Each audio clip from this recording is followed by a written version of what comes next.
They say silence is golden. I used to believe that. But some men can't stand gold. They gotta take a swing at it, see if it'll bite. I say that as a feared cowboy who is ready to fight. In that dead-end Montana town, I'd bought into the quiet life. I worked the land, kept to myself, and figured if I kept my mouth shut, maybe I could bury my past deep enough to let it rot.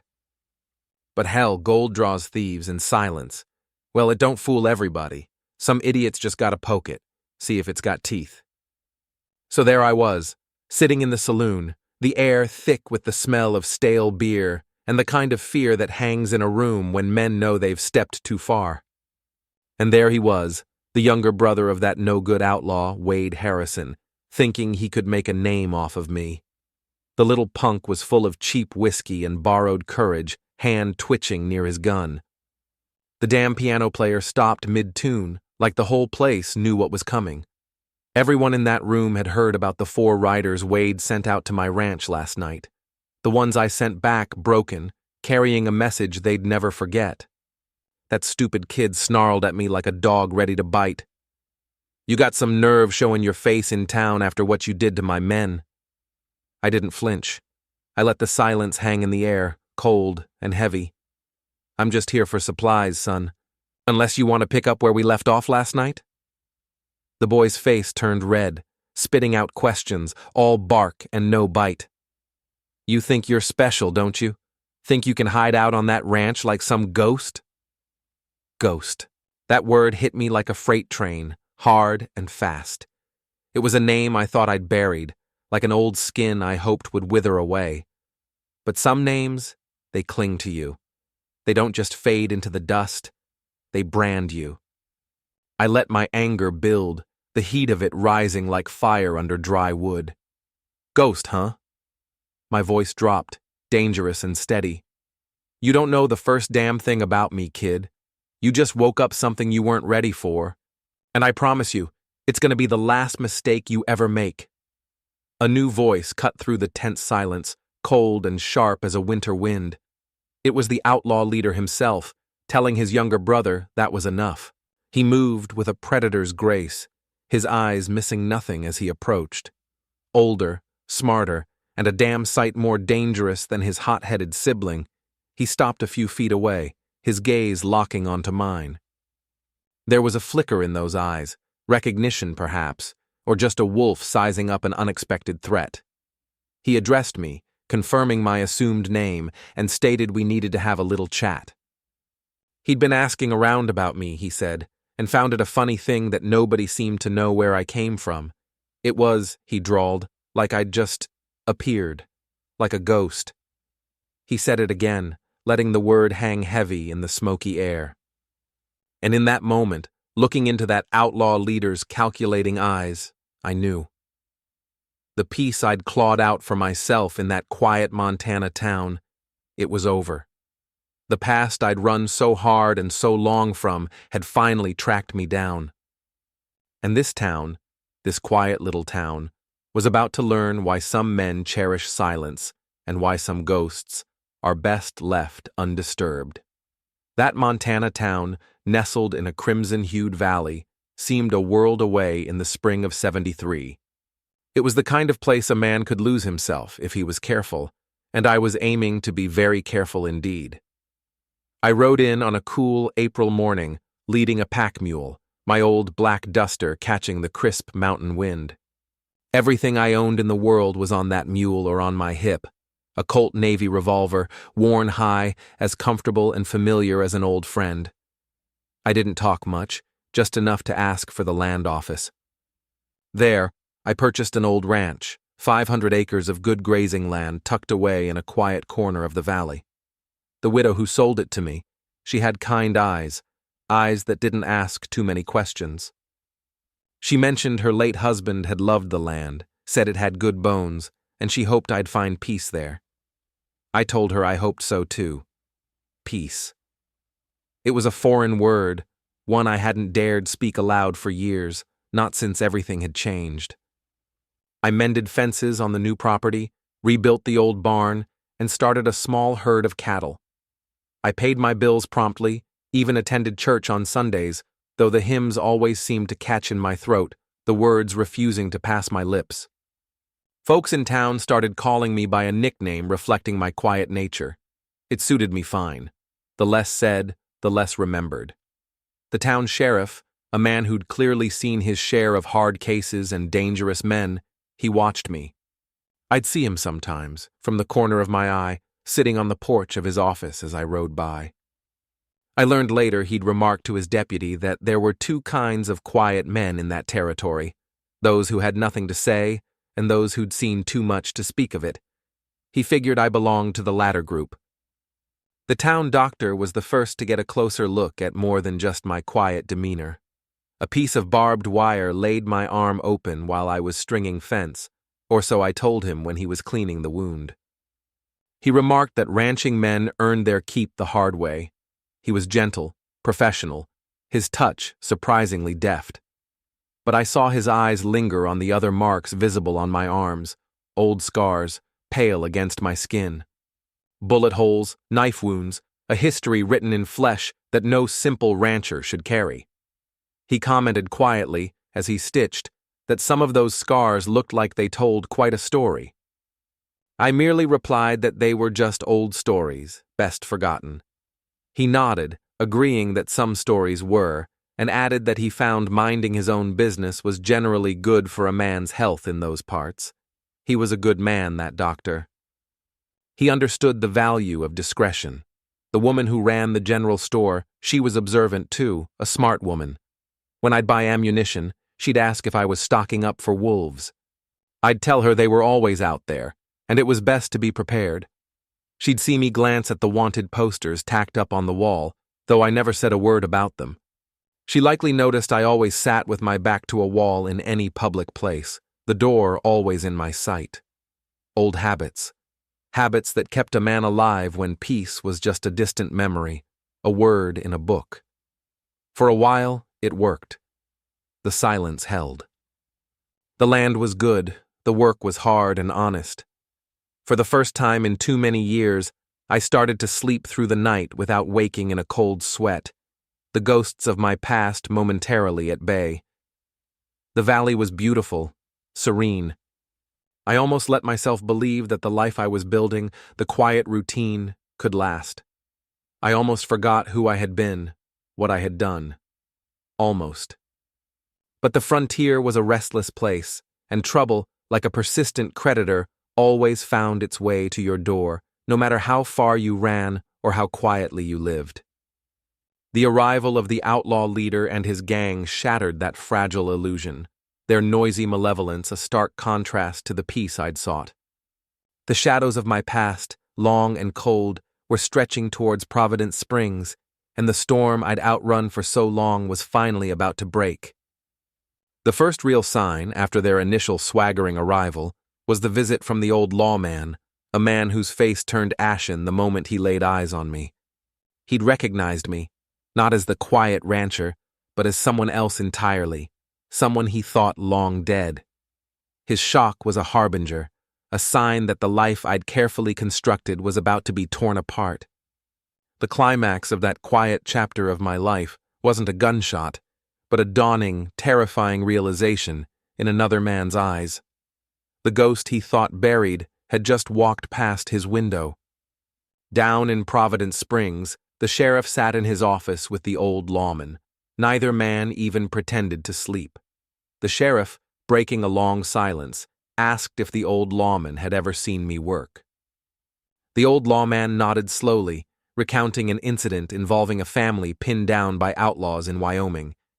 He described how I had come out of a snowstorm like Judgment Day itself, 3 shots, 3 bodies, all before they even knew I was there. He'd never seen anything like it.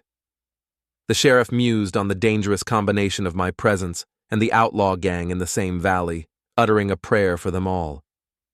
Back at the ranch, the first of the gang leader's men was already learning why some men earned chilling nicknames. The outlaw never even saw me, just felt the cold press of steel against his neck and heard a whispered voice instructing him to drop his gun, slow and easy. His partner, 20 feet away, disappeared into the shadows with a muffled grunt, the night seeming to swallow him whole. I asked the remaining man, my voice barely audible above the mountain wind, how many riders were at their main camp. He spat a curse. I replied I'd been there 8 years ago at Painted Rock, then repeated my question. Something in my tone made the outlaw's blood run cold. He stammered there were 20, maybe 25, and that the gang leader had men coming in from... He never finished the sentence. My gun stock connected with precise force, and the man crumpled silently to the ground. Inside the house, the remaining 2 outlaws were discovering that entering a ghost's lair was poor strategy. They'd managed to pick the back door's lock, only to find the ground floor empty, the furniture arranged to create an elaborate maze of shadows and blind corners. The leader whispered to his partner to check upstairs while he cleared the ground floor. They never saw each other again. The first man made it halfway up the stairs before a floorboard creaked behind him. He spun, his gun clearing leather, but the shadow that moved past him was faster. A hand clamped over his mouth while another trapped his gun hand. The struggle was brief and silent. His partner, searching the kitchen, heard nothing. The moon cast strange, unsettling shadows through the windows, making every corner seem alive with movement. He was a veteran of a dozen raids, but something about this place, this oppressive silence, set his nerves on edge. It felt wrong, heavy with menace. A whisper came from everywhere and nowhere, asking about the children in the Dakotas, the ones they'd burned, asking if they'd begged. The outlaw spun, firing blindly into the shadows. His muzzle flash destroyed his night vision, his last mistake. When they found him the next day, his gun was still smoking, empty shells scattered across the floor. Dawn was still hours away when the gang leader heard horses approaching their camp. He recognized the sound of one of his scouts' distinctive gaits, but something was wrong. The big roan was moving too slow, and there was an extra set of hoofbeats.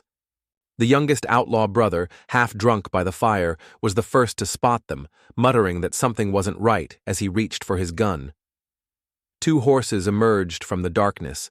The scout's mount was leading another horse. Tied across both saddles were the 4 men they'd sent to my ranch, all unconscious but alive. A note was pinned to the lead rider's shirt. Next time, send better men. Or come yourself.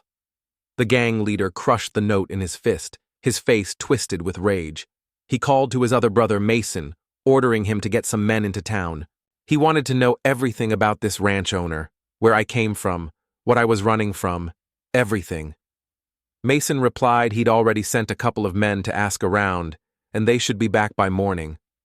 But morning would bring its own revelations. As the first light crept over the mountains, the old lawman was already riding out of town, heading east. He'd seen what was coming, and he knew where he needed to go.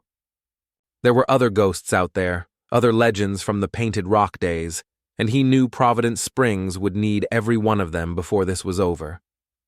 In town, the storekeeper opened her shop to find a small package on the counter, though all her doors and windows were still locked.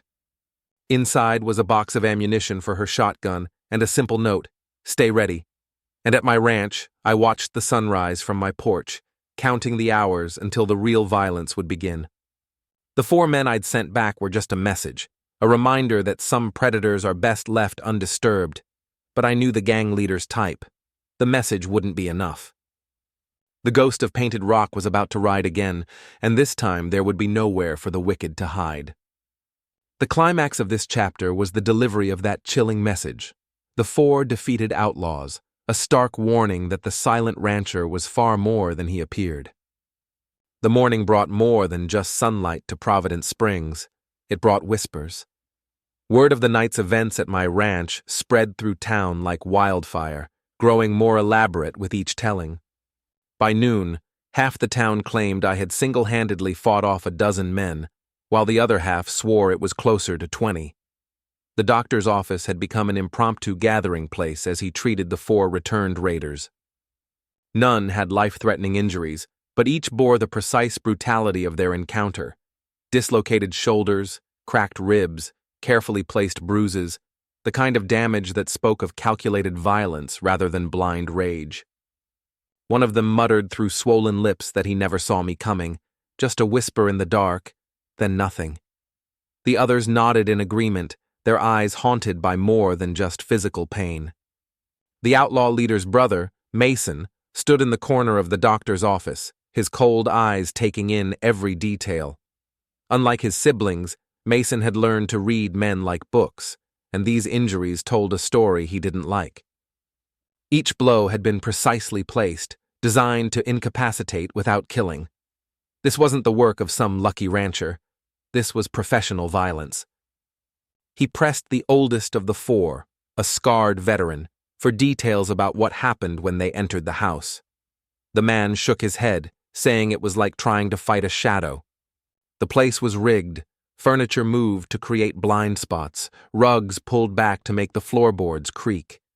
He said I knew exactly where they'd go, how they'd move, turning the whole house into a trap. At the saloon, the youngest outlaw brother, Wade, was drowning his frustration in whiskey, his anger growing with each drink. He growled to no one in particular that they should have burned the whole damn place down. That's what his older brother would have done in the old days. A quiet voice behind him made him freeze. He turned to find me standing at the bar, calmly pouring myself a drink. The saloon fell silent, the piano player's fingers hovering motionlessly above the keys. The younger outlaw snarled that I had some nerve showing my face in town. His hand inched toward his gun. I sipped my whiskey, seemingly unconcerned, and replied, I was just there for supplies, unless he'd rather continue last night's discussion. The tension in the room was unbearable. Everyone had heard about the night raid by now, and they watched the exchange with a mixture of fear and fascination. The younger outlaw's reputation with a gun was well known, but there was something about my calm demeanor that made even hardened men nervous. I asked him softly if he was sure he wanted to do this, remarking that his brother Cole was the thinker, while he'd always been more impulsive. His face twisted with rage as he started to question how I knew so much. I interrupted, stating I knew all about their gang, the bank in Dodge City, the massacre at Fort Collins, the growing bounties on their heads. I set my glass down with deliberate care. I even knew about that business in the Dakotas, the part that didn't make the wanted posters. His hand had almost reached his gun when a new voice cut through the tension. It was the gang leader, Cole, telling his little brother that was enough. He stood in the doorway, his presence commanding immediate attention. He walked into the saloon with the confident stride of a man used to owning any room he entered, declaring that he and I needed to have a private conversation.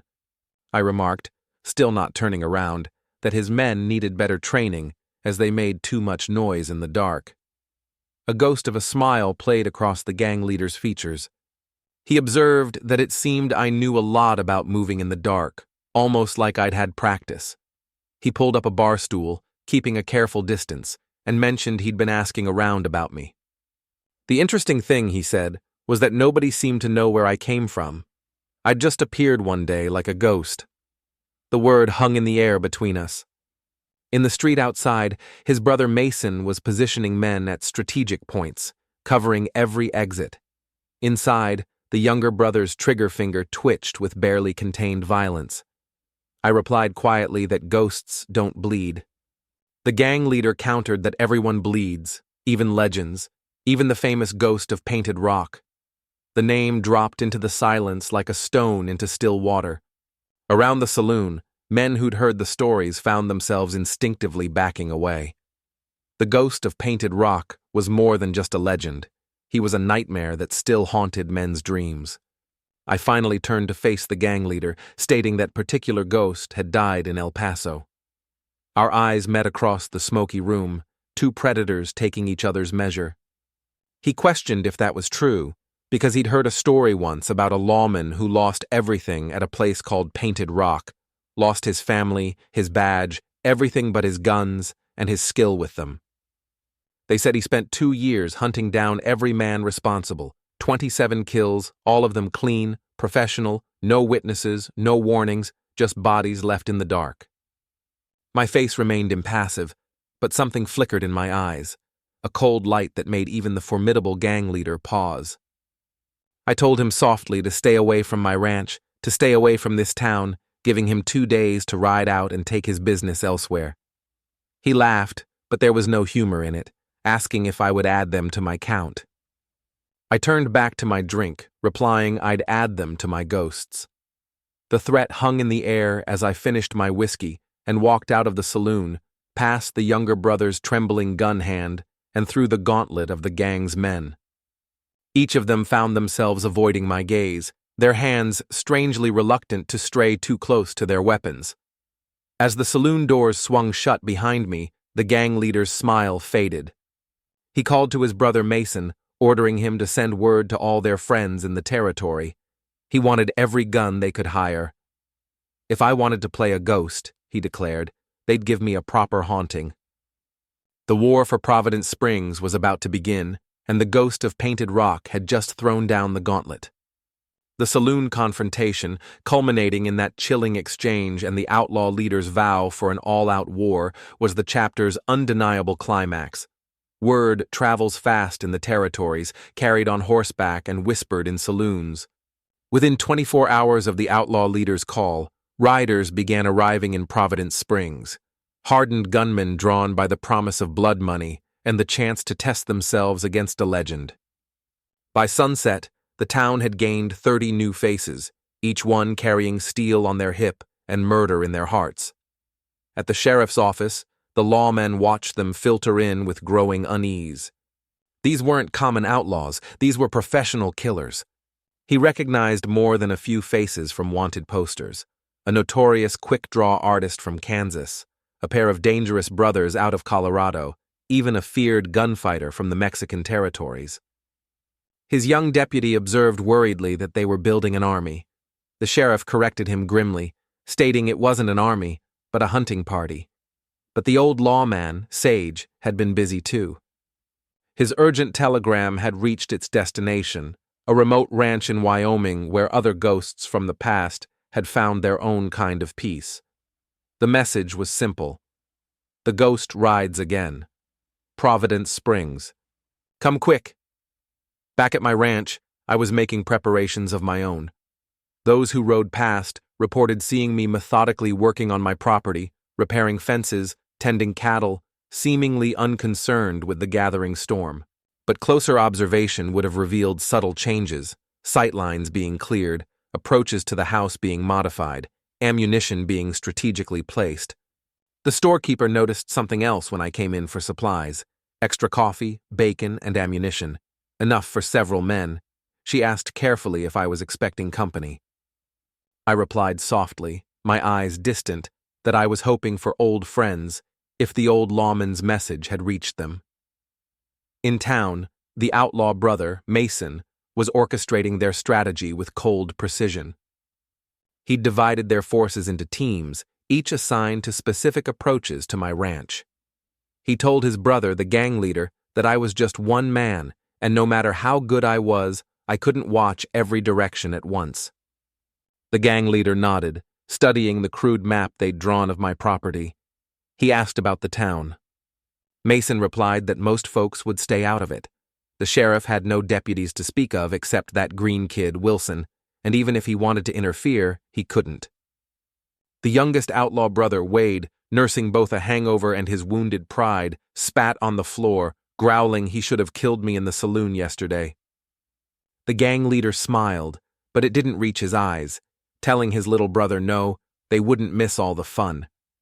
When they took down the ghost of Painted Rock, he wanted it done right. He wanted stories told about it. Something was wrong. The quick-draw artist felt it first, a prickling sensation on the back of his neck, the instinct that had kept him alive through countless gunfights. The ranch was too quiet. No movement, no smoke from the chimney, not even a dog's bark. He whispered to his men to hold up, that something wasn't right. Before anyone could respond, a voice came from everywhere and nowhere, carrying on the morning wind, offering a last chance to ride away. It was my voice, but it seemed to come from multiple directions, making it impossible to pinpoint. Several of the hired guns jumped, their nerves already frayed. The Mexican gunfighter shouted from his position, challenging the ghost to show himself, questioning if I was only brave in the dark. The answer came in the form of a single gunshot. One of his men pitched forward, clutching his shoulder, wounded, but alive. A warning shot. My voice drifted through the mist again, stating that was one, and I wouldn't aim to wound twice. The outlaw leader's voice cut through the tension, ordering them to take me. The valley erupted in gunfire. Bullets whined through the morning air, chewing splinters from the ranch house and surrounding buildings. But return fire came from unexpected quarters, the barn, the corral, positions that shouldn't have been defendable by one man. Mason shouted to watch the high ground. I wasn't alone. He was right. Figures had appeared on the ridgeline above the ranch, 5 riders, their long coats marking them as cut from the same cloth as me. The old lawman's message had found its mark. The youngest outlaw brother, Wade, watching through his spyglass from the reserve position, demanded to know who the hell they were. The gang leader's face had gone pale. He whispered they were the other ghosts, the ones who rode with me after Painted Rock. The battle devolved into chaos.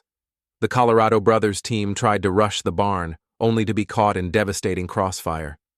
3 men fell before they could reach cover.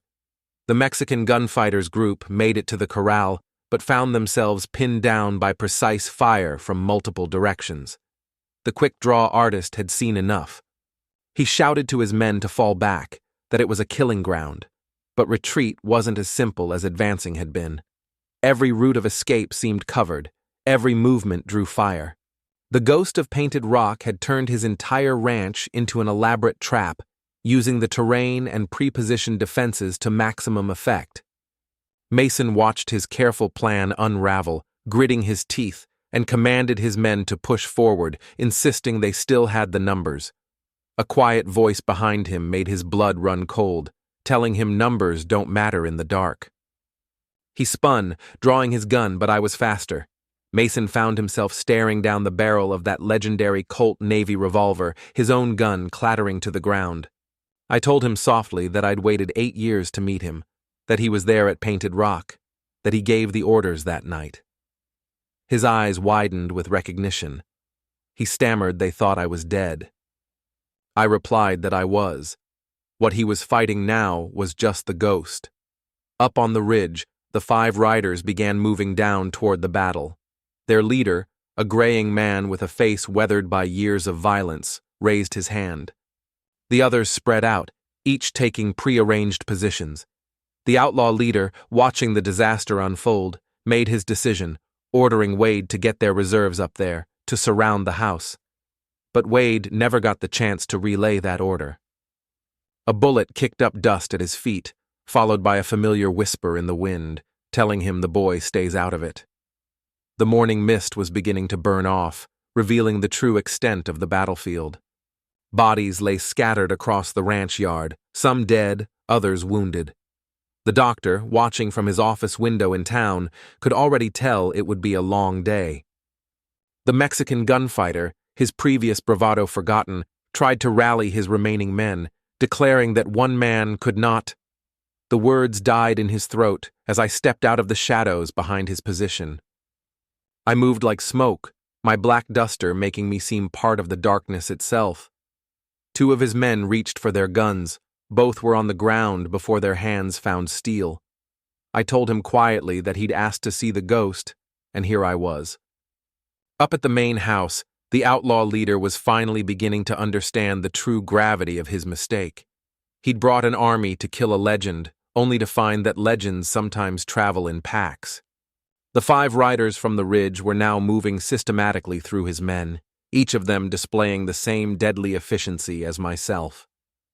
The quick-draw artist, perhaps the only one among them who had truly understood what they were facing, threw down his gun belt, announcing he was done, and any man with sense would be too. The morning was not yet half over, and already the legend of the ghost of Painted Rock was growing. But for me, this was only the beginning. Somewhere in the chaos, Mason had slipped away, and Cole was still out there, rallying his remaining men. The climax of this chapter was the devastating counterattack, the revelation of my allies, and the utter unraveling of the outlaws' assault. The former marshal, one of my old companions, his hand unconsciously touching an old scar on his neck, stated he wasn't going to let me face this alone, not after Painted Rock. He confirmed they all came, every one of us who rode together back then. The other riders were spreading out, each taking strategic positions. They moved with the coordinated precision of men who'd fought together before, who'd learned to trust each other with their lives. In town, the outlaw leader was regrouping his remaining forces. More than half his men were dead, wounded, or had simply fled after witnessing the morning's carnage. Mason had disappeared, and Wade was growing increasingly unstable, his fear masked by false bravado and whiskey.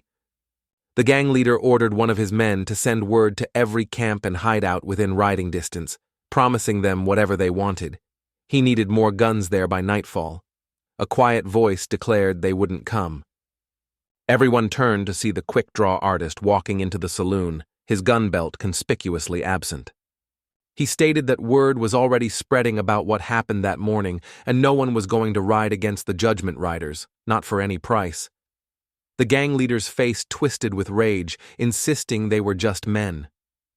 The quick-draw artist, pouring himself a drink with trembling hands, replied that they were something else, something that should have stayed buried in the past. At the sheriff's office, the lawman was getting the full story from the old manhunter. After Painted Rock, the old manhunter explained, I didn't just hunt the killers, I found others like me, lawmen who'd lost everything, who'd seen justice fail. The former marshal had lost his family to outlaws in Colorado. The Apache warrior's entire tribe was massacred. Another, Thompson, watched raiders murder everyone in his town. The sheriff asked if they all rode together. For 2 years, the old manhunter confirmed. They weren't vigilantes, they worked within the law when they could, but when the law failed, his voice trailed off. They called them the Judgment Riders, 6 men who'd seen too much darkness, who'd decided to fight it on its own terms. Back at the ranch, one of the riders, a lean Apache warrior wearing a mixture of native and Western clothing, approached me, reporting riders coming from the east, but not enemies. Minutes later, a group of horsemen emerged from the tree line, led by a familiar face, the sheriff from a neighboring town, Bitter Creek, followed by a dozen deputies and lawmen from neighboring counties. He called out that he'd heard there was trouble and thought I could use some official support. The former marshal smiled grimly, remarking that the law had finally decided to take a stand. The Bitter Creek sheriff replied that the law had decided it was time to clean house. The rider gang had been a plague on this territory for too long, and he figured if the Judgment Riders were back together, they might as well make it official. Outside, thunder rumbled in the distance. A storm was rolling in from the mountains, dark clouds gathering like spectators to the coming violence. I stood in the shadows of the storekeeper's establishment, watching the saloon with predatory patience. The former marshal appeared beside me, moving as silently as his former student. He reported that another of our old companions, Thompson, was positioned in the church tower, and the Apache warrior had the back alleys covered. No one was slipping out this time. I nodded, my voice barely a whisper, and inquired about the civilians. He confirmed the doctor had most of them in the basement of his office, though the storekeeper and the widow who sold me the ranch had insisted on staying to help with the wounded. A wry smile crossed my face. They were brave women in a brave town. The marshal agreed, adding it deserved better than being the rider gang's personal hunting ground. Inside the saloon, the outlaw leader was growing increasingly agitated as his options dwindled. Through the windows, he could see the storm clouds gathering, promising darkness well before sunset. He decided they would wait for the rain, use the cover to break for the horses, split up, and ride in different directions, believing they couldn't catch them all. Mason replied grimly that they wouldn't have to. They'd just follow whoever was trailing blood. That's how I worked after Painted Rock, he explained. Wounded one, followed him to the others. Wade's hand tightened on his bottle, demanding how Mason knew so much about it. Mason's face went dark. He confessed he was there that night, helped plan the raid, watched them burn the marshal's house with his family inside, all except his young deputy. His voice trailed off as the implications of his words sank in. The gang leader's eyes widened. I, the quiet rancher, was that deputy. The first heavy drops of rain began to fall as Mason nodded. "They thought I'd died in the fire," he said.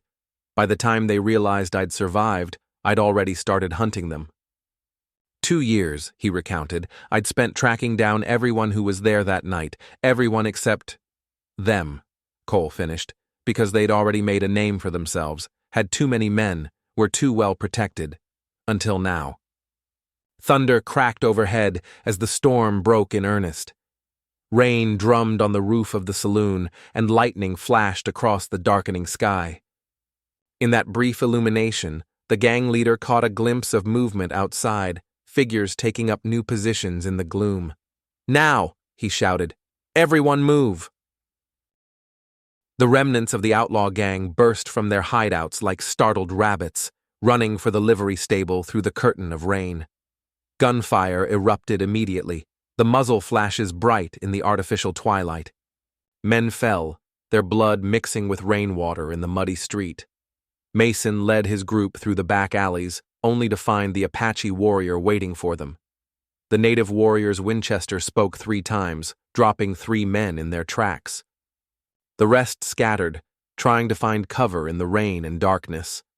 The youngest outlaw brother, Wade, drunk and terrified, broke away from the main group, running blindly through the storm. He made it as far as the church, before a quiet voice stopped him, telling him that was far enough. He turned to find me standing there, rain dripping from the brim of my hat. He drew his gun with desperate speed, but he never had a chance. My Colt seemed to materialize in my hand, and Wade Ryder fell face first into the mud. 8 years, I said quietly. 8 years I've waited for this moment. Watched you hurt people, burn homes, destroy lives, just like you did at Painted Rock. Mason raised his hands slowly, suggesting we could talk, make a deal. The former marshal growled that they were past deals, past mercy, past everything except judgment. The gang leader, Cole Ryder, knowing it was over, went for his gun with all the speed that had made him famous. For a moment, the stable was filled with thunder, both from the sky and from multiple revolvers. When the echoes died, he lay dead in the straw, his final expression one of disbelief. Mason made no move for his weapon. He simply stood there, rain dripping from his clothes, as I approached. He told me quietly to do it quickly. He was there that night. He deserved it. I studied him for a long moment. "Yes," I finally replied, "you do." The Colt roared one final time, and the last of the Ryder gang fell. The climax of this chapter, and indeed the primary conflict of this arc, was this final rain-swept confrontation and the dispensing of long-overdue justice. A week after what would become known as the Providence Springs shootout, the town was still counting its dead. 27 men had fallen, including the Ryder brothers, with twice that many nursing wounds in the doctor's makeshift hospital. The final tally told a story of violence that would be whispered about in saloons across the territories for years to come. The sheriff stood in his office, staring at the stack of reports on his desk. The territorial governor would want details, and the bounties on the Ryder gang alone would keep the clerks busy for months. The old manhunter sat across from him, helping to sort through the aftermath of justice. The sheriff mused, reviewing the doctor's notes, that it was an interesting thing about the wounds. Most of the survivors were hit in the shoulders or legs. Even in the thick of it, I and my men were choosing our shots. The old manhunter nodded, confirming that's how we worked after Painted Rock too. Clean kills for the worst ones, wounds for those who might learn from a second chance. He shuffled through some papers, mentioning the young kid who rode with the Ryder gang, the one who surrendered early. He'd found him helping dig graves the previous day, said he was looking for honest work now. The old manhunter smiled. Sometimes mercy teaches better lessons than violence. The young deputy, Frank, had spent the morning collecting statements from witnesses. Each account added new layers to the legend. He reported that some swore they saw me in 2 places at once during the fight, while others said bullets couldn't touch me, just passed right through like I really was a ghost. The sheriff told him to let them talk. Sometimes a legend protects better than a law book. In town, life was slowly returning to normal, though changes were evident everywhere. The storekeeper had reopened her establishment, though customers noticed she kept the shotgun closer now. The widow who'd sold me the ranch had taken to bringing food to the wounded, even those who'd ridden with Ryder, often saying to hate the sin, not the sinner, though she never lingered long near the survivors. The quick-draw artist, who'd survived by surrendering early, had found an unexpected purpose helping to care for the wounded. His gunfighter's hands proved steady with bandages and medicine, and more than one man owed his life to his care. He told the doctor one evening he never thought he'd end up on this side of things, having spent his whole life being the cause of wounds, not healing them. The doctor had smiled knowingly, remarking that redemption comes in strange forms out here. Up at my ranch, I had returned to my quiet routine, though things had subtly changed. The townspeople's whispers had a different tone now: respect instead of suspicion, gratitude instead of fear. They'd seen what lay beneath the silence, and they understood it better.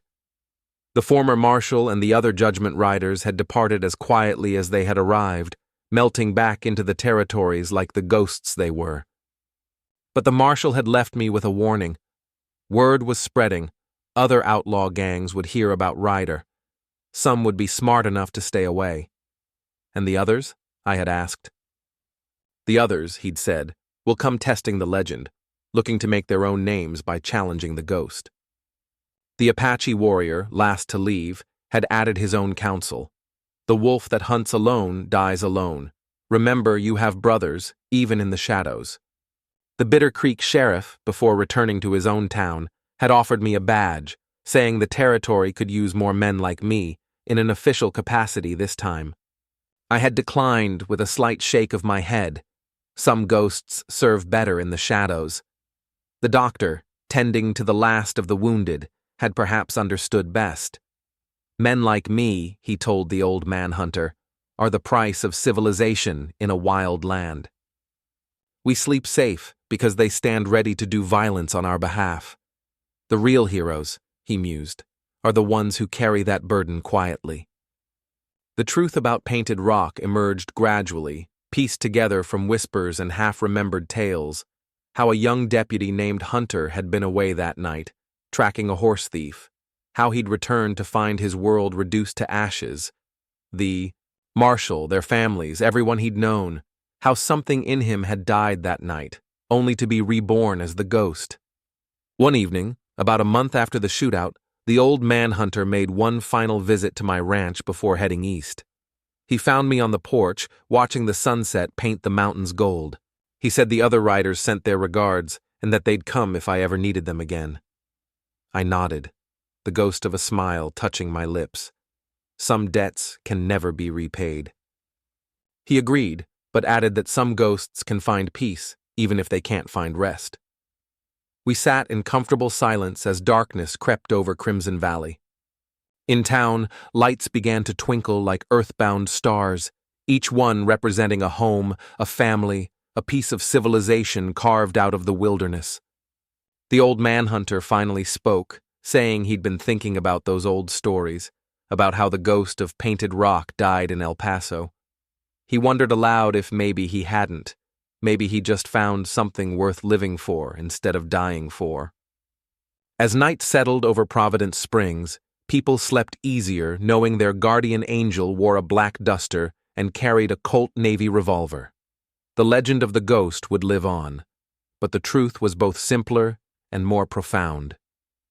In a land where justice was often as elusive as morning mist, sometimes it took a ghost to remind people that consequences still existed for evil deeds. 2 months after the Ryder Gang's fall, autumn painted Crimson Valley in shades of gold and crimson. The aspens shimmered like coins in the mountain breeze, and the first hints of winter's chill touched the morning air. Providence Springs had found a tentative peace, but like all peace in the territories, it proved fleeting. The first warning came from a cattle driver, stumbling into town with an arrow in his shoulder. The doctor removed the shaft while the sheriff listened to his story.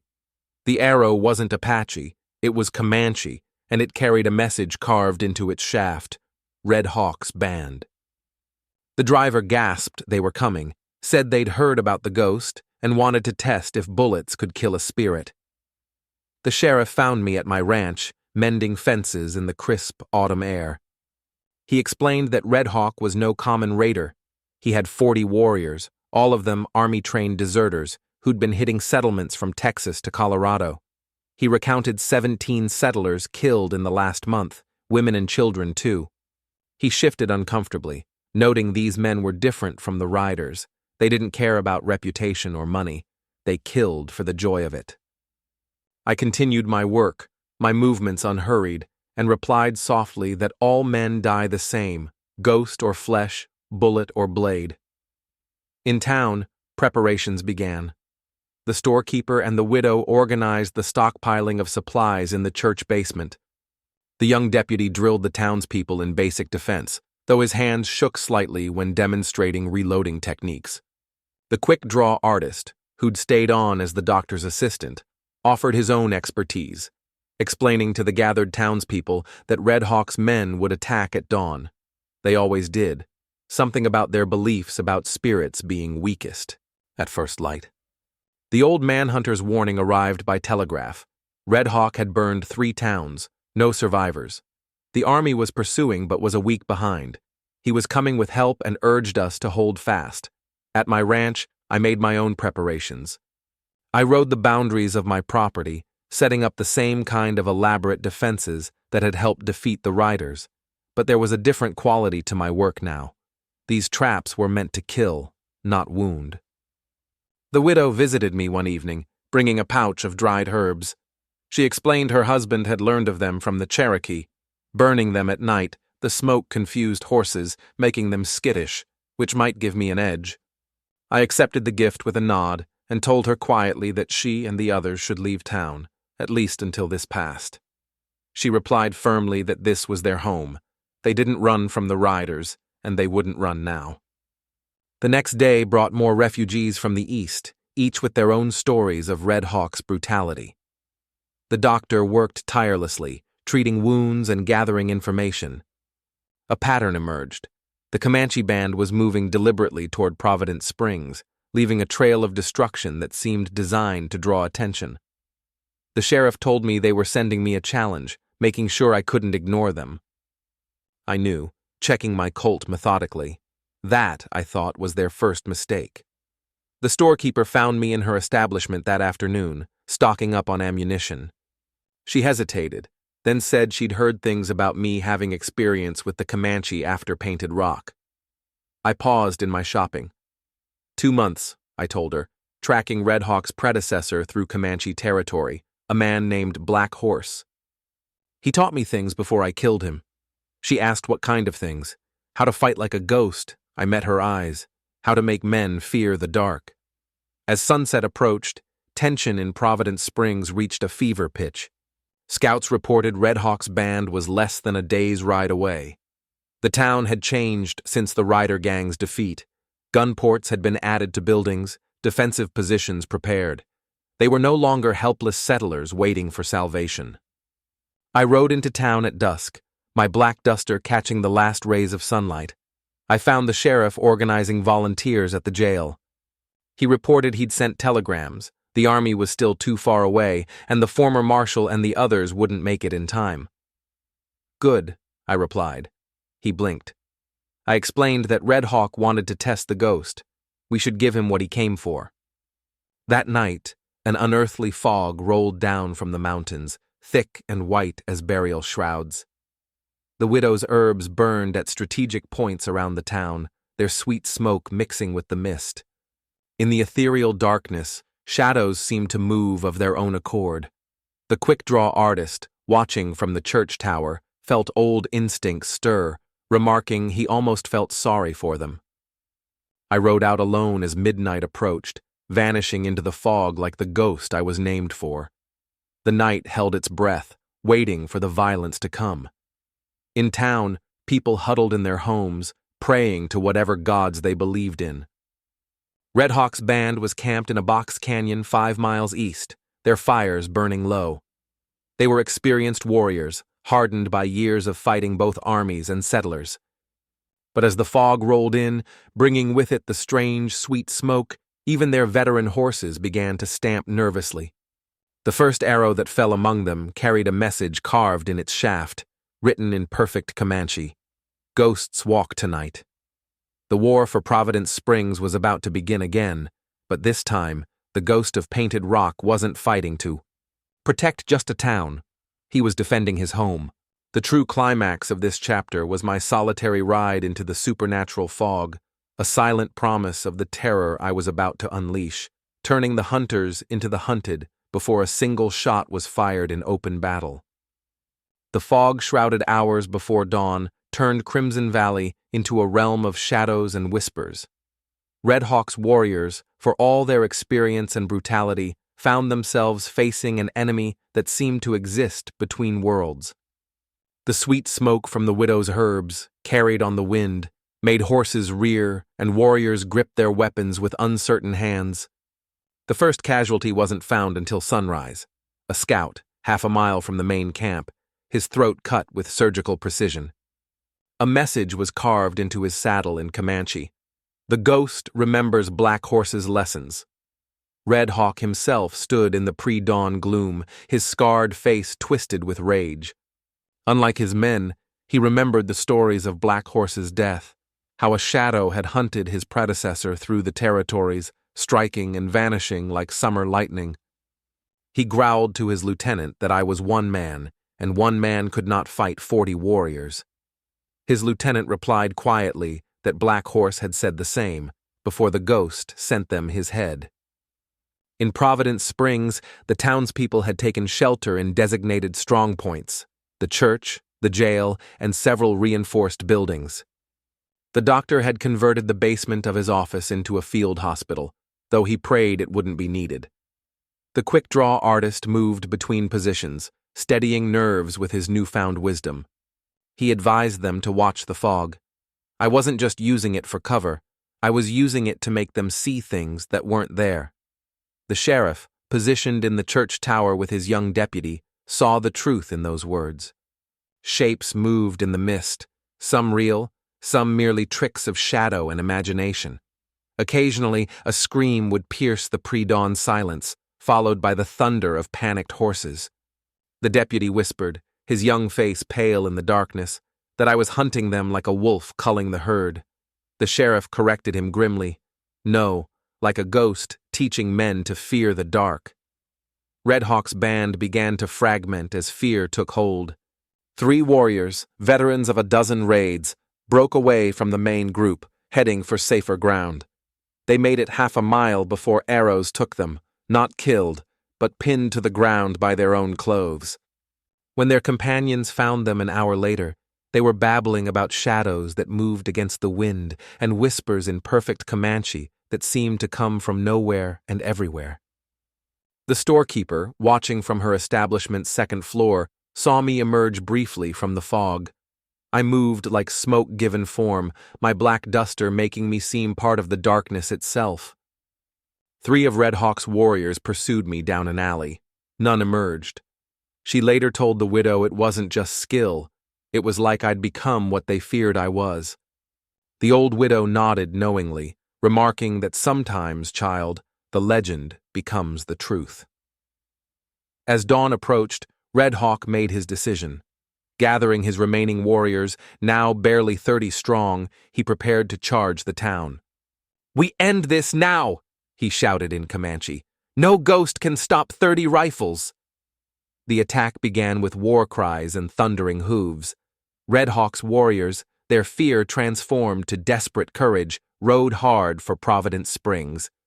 The fog had begun to thin, revealing the town's dark buildings ahead. But I had been waiting for this moment. The first wave of riders hit tripwires strung across the street, sending horses and warriors sprawling. Others found themselves caught in prepared crossfires, with even the townspeople's defensive shots striking with unnatural accuracy in the dim light. Red Hawk himself made it to the town center, only to find himself alone, his warriors scattered, fallen, or fled. He wheeled his horse in the empty street, rifle ready, searching for his phantom opponent. "Face me, ghost," he shouted in English. "Face me like a man." A whisper came from behind him. I stopped being a man at Painted Rock. Red Hawk spun, firing, but hit only empty air. Another whisper from his left. "Black Horse taught me how warriors think." Another shot, another miss. From the right, "How they fight." Red Hawk's horse, maddened by the herb smoke and the whispers, began to spin in circles. From everywhere and nowhere. How they die. The legendary Comanche warrior, terror of the territories, felt true fear for the first time in his life. His horse reared, and in that moment of imbalance, a shadow materialized beside him. Red Hawk saw only a glimpse of cold eyes beneath a hat brim before my hand caught his shirt and pulled. The fight was brief and silent.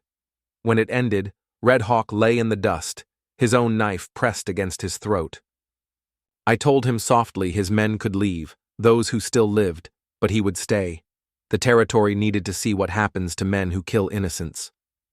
As the sun finally crested the mountains, the surviving warriors found their leader bound to a post in the town square. Around his neck hung a sign with words in both English and Comanche. "This is justice for 17 dead settlers. The ghost's justice." Dar, the remainder of Red Hawk's band, fled east, spreading new stories about the ghost of Painted Rock. Some said I could appear and disappear at will. Others claimed I could not be killed by mortal weapons. All agreed on one thing: Providence Springs was under supernatural protection. By noon, the Army Patrol finally arrived, led by none other than the old manhunter. They found a town untouched, a notorious raider awaiting trial, and me, back at my ranch, mending fences as if nothing had happened. The sheriff told the old manhunter he'd missed quite a show. The old manhunter smiled, watching me in the distance. "No," he said quietly. "I think we all just witnessed the birth of a new legend." The climax here was the psychological dismantling of Red Hawk, culminating in his public, symbolic defeat. Not just a physical victory, but a powerful message sent to the entire territory. Red Hawk's defeat sent ripples through the territories like stones cast in still water. In saloons from Texas to Dakota Territory, men spoke in hushed tones about the ghost who defeated 40 warriors using shadow and fear, each telling growing more elaborate until the legend seemed larger than life itself. But other ears were listening to these tales, and other minds were plotting. In a smoke-filled gambling hall in Denver, 3 men sat at a corner table discussing recent events. Their leader, a sharp-featured man, had built his reputation on carefully planned train robberies. Unlike common bandits, he approached crime like a military campaign. He mused, studying a territorial map about Providence Springs, how one man had turned it into a fortress, first against the Riders, now Red Hawk's band, making him wonder what I was protecting. His companion, a former Army scout, shifted uncomfortably, suggesting maybe they should leave it alone, that even the quick-draw artist had quit rather than face me. The leader replied dismissively that the quick-draw artist was a gunfighter. They were something else entirely. Professional men with professional methods. In Providence Springs itself, life had taken on a new rhythm. The town had grown in the wake of its victories, attracting settlers who valued safety over opportunity. New buildings rose along Main Street, and talk began of bringing the railroad through. The sheriff found me at my ranch one crisp morning, watching the construction of a new barn. Several townspeople had volunteered to help, eager to repay their silent guardian. He handed over a telegram from the territorial marshal's office, stating they were moving Red Hawk to Fort Laramie next week for trial, and his remaining warriors were offering gold for his rescue. I read the message without comment, then fed it into the morning fire, remarking quietly, they wouldn't try here. They feared the ghost more than they loved their leader. The storekeeper's establishment had become something of a gathering place where townspeople shared news and rumors. She'd noticed changes in me since Red Hawk's defeat. Subtle things, like how I lingered longer during my supply runs, occasionally even engaging in brief conversations. The widow observed one afternoon, watching me through the store window, that I was putting down roots, coming to terms with having a home again. But dark clouds were gathering on the horizon. The Denver Architect of Ruins organization had begun moving pieces into position with chess-like precision. Men arrived in Providence Springs individually or in pairs, posing as traders, craftsmen, or settlers. Each carried detailed instructions and schedules. The quick-draw artist, whose reformation had earned him a deputy's badge, noticed the pattern first. He told the sheriff there were too many new faces, all men, all traveling light, all asking casual questions about the town's defenses.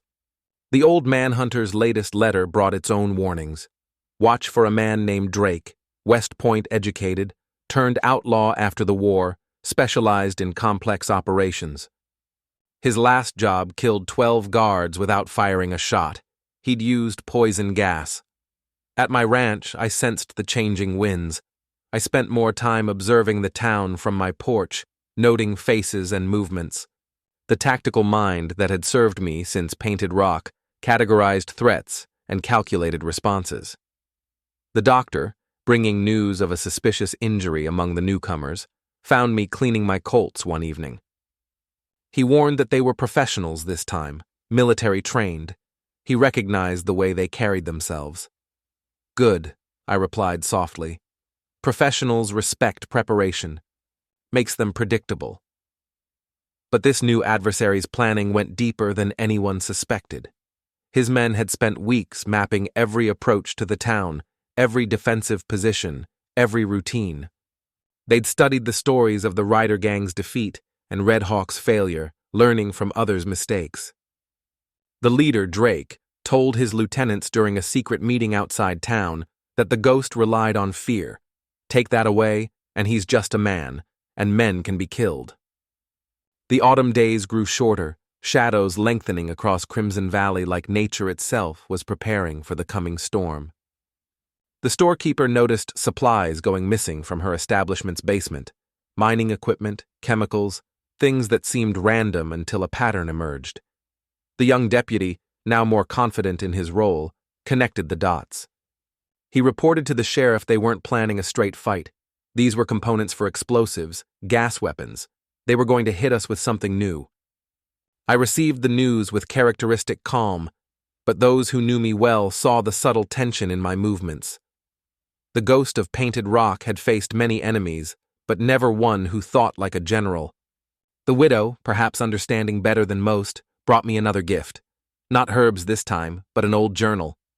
Her husband, she explained, had kept records of his time in the Army Corps of Engineers. It might be useful against men who think like soldiers. The town itself seemed to hold its breath, waiting for the coming conflict. New defensive measures appeared, hidden stockpiles of ammunition, escape routes, signals arranged between buildings. The lessons learned from previous battles had not been forgotten. One evening, as sunset painted the mountains gold, the storekeeper found me standing in her establishment's doorway. For once, I broke my silence without prompting. Drake's men, I said quietly, were watching the ranch, planning something big. She replied that the town would stand with me. They were not the same people they thought we were. A ghost of a smile touched my lips. No, I agreed. We're something they've never faced before. As night fell over Providence Springs, lights twinkled in windows like stars fallen to earth. Each one represented not just a home, but a point of resistance. The ghost of Painted Rock had defended this town with shadow and fear, but the coming battle would require something more. The legend was about to evolve again, and this new, methodical enemy was about to learn why some shadows are best left undisturbed.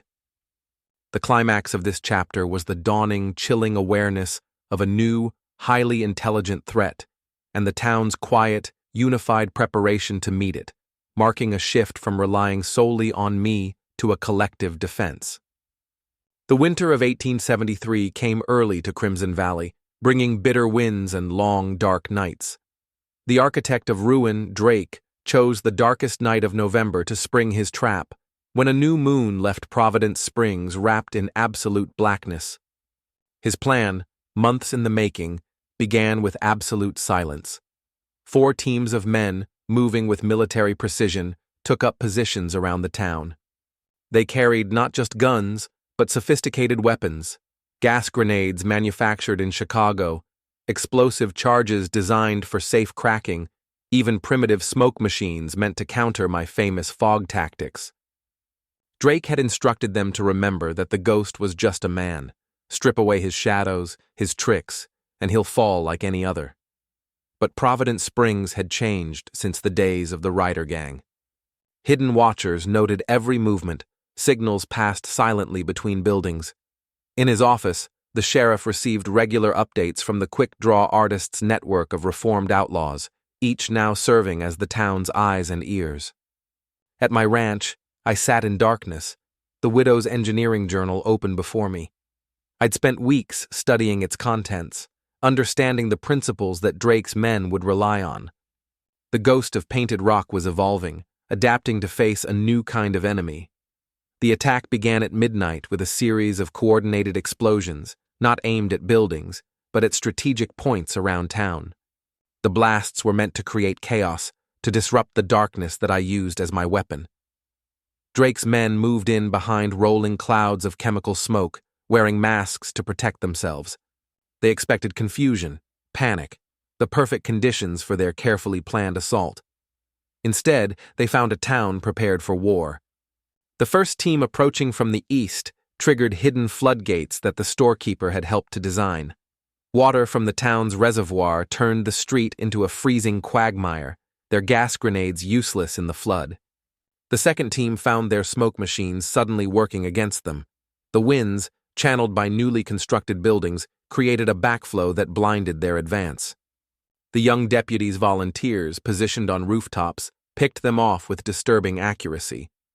Drake, watching from his command position, realized something was wrong. They knew they were coming. They'd prepared for everything. But his greatest shock came from the ranch. As his main force approached my property, they found not darkness, but brilliant light. Mirrors, positioned according to the widow's engineering principles, reflected moonlight across the grounds. Every shadow was exactly where I wanted it. The ghost had turned their own tactics against them. In town, the doctor and his team were ready for casualties, but something unexpected was happening. The wounded brought in weren't townspeople. They were Drake's men, each disabled with surgical precision. The quick-draw artist, helping with the wounded, observed that I wasn't just fighting them, I was dismantling them, like a master taking apart an amateur's work. The battle shifted as Drake's carefully laid plans crumbled. His men, trained for coordination and precision, found themselves isolated and outmaneuvered. Every contingency they'd prepared for was turned into a trap. The old manhunter, arriving with a squad of territorial marshals, found most of the work already done. He told the sheriff he'd never seen anything like it.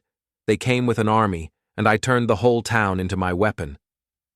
The end came not with a grand shootout, but with quiet efficiency.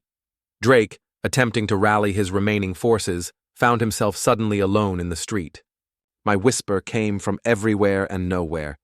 "You studied the wrong lessons." Drake spun, firing at shadows. "Show yourself!" he demanded. My voice moved like wind. "You learned how I fought the Riders, how I defeated Red Hawk." Another shot, another miss. "Face me!" he screamed. "But you never asked," my voice continued, softer now, "why I chose this town." The final confrontation was almost anticlimactic. Drake, his sophisticated plans in ruins, found himself facing me in the pre-dawn light. My expression was almost pitying. "You thought I was the only thing protecting Providence Springs," I said softly. "You never realized what the town had become." The morning revealed the full extent of the victory. Drake's entire organization, more than 50 men, had been captured or driven off. Their weapons and plans were confiscated, their carefully constructed network exposed. But more importantly, Providence Springs had proven itself. The town had fought not just behind me, but alongside me. The legend of the ghost had become something larger, a symbol of what determined people could achieve together. In the aftermath, changes came to Crimson Valley. The railroad, impressed by the town's organization, finally approved a new spur line. Settlers arrived in greater numbers, drawn by stories of safety and community. I remained at my ranch, still quiet, still watchful, but I was no longer alone in my vigil.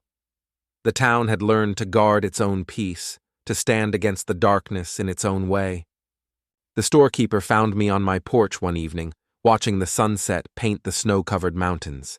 She asked if there would be other men like Drake, coming to test the legend. "Always," I replied softly. "But they'll find more than a ghost waiting for them now." The legend of the ghost of Painted Rock had come full circle.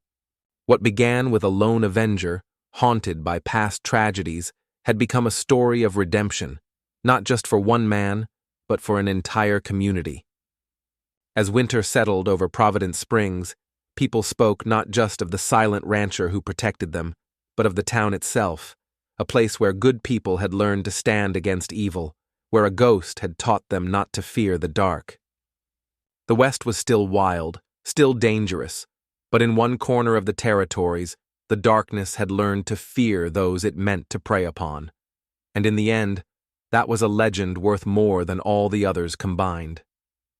The ultimate climax was not just Drake's defeat, but the town's triumphant self-reliance, a testament to the change I, the ghost, had inadvertently brought about.